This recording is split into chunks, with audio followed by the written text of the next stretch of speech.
Welcome to the overview of MySpanishTrainer. When you first start MySpanishTrainer, this is the screen you will see. Notice the buttons across the top of the application. These buttons are divided into three groups. The first group of buttons on the left side of the toolbar relate to the reference material that make up the MySpanishTrainer product. All three buttons in this group are always enabled because they are always available to select from. Also notice that the Language Notes button is highlighted in blue.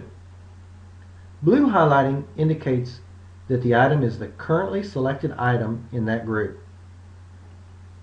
The second group of buttons toward the middle of the toolbar relate to the current unit of material you're studying. When first started, no unit is selected, so you will not see a unit number in the unit drop-down box.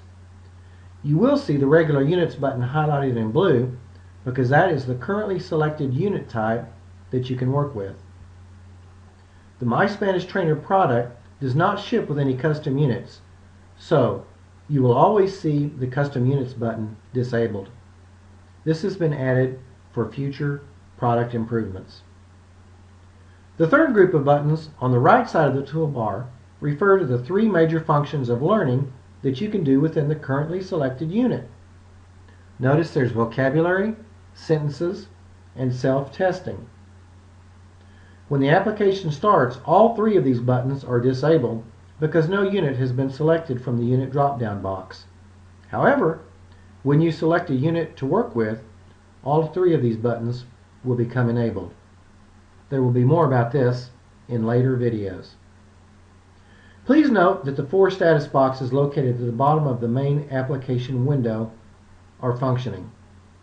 The first one displays the currently active function. As you click on the various buttons at the top of the screen, the status indicator shows you which function is active. The other status indicator you should be aware of is the last one. This is the one that displays the build date of the software you're running on your computer. You should periodically check the website to see if there is a newer version of build date than the one you're currently running.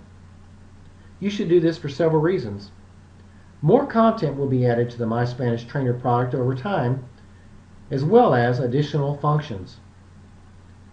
Code fixes will also be applied over time in new builds. We will only support the most recent build of MySpanishTrainer, so it's important to periodically ensure that you have the most recent build running on your computer to maximize your functionality and content and minimize the chance that you experience any errors. This concludes the overview of the MySpanishTrainer product. Please proceed to the next video for additional training.